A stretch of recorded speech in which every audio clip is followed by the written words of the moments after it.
It stands for Energy Footprint Tool.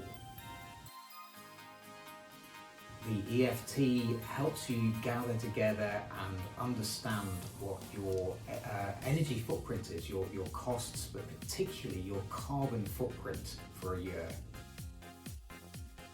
If we're aiming to reduce our carbon emissions, we need to know what our starting point is, and the EFT provides an ideal way of monitoring this over the years, but it's also really good at helping us to understand where our energy is going, where we can cut costs as well.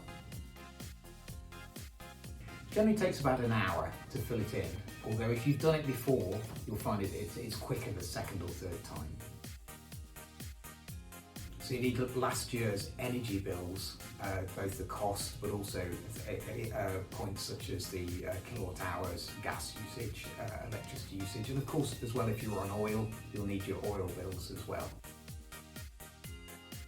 I would try and do it as soon as possible rather than leaving it until the deadline in the summer. If you're doing your annual accounts now, you might be looking at all these figures anyway, so it's easier to do it sooner rather than later. And also, if you've got any questions or you come across any problems, it gives you more time to actually resolve those things rather than leaving it right up until the deadline.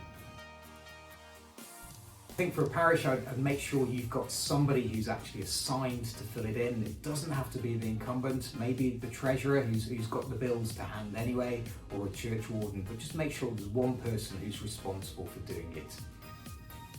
I think the other tip is don't leave it until the last minute. Do it as soon as possible, and if you've got any problems, it gives you more time to sort them out.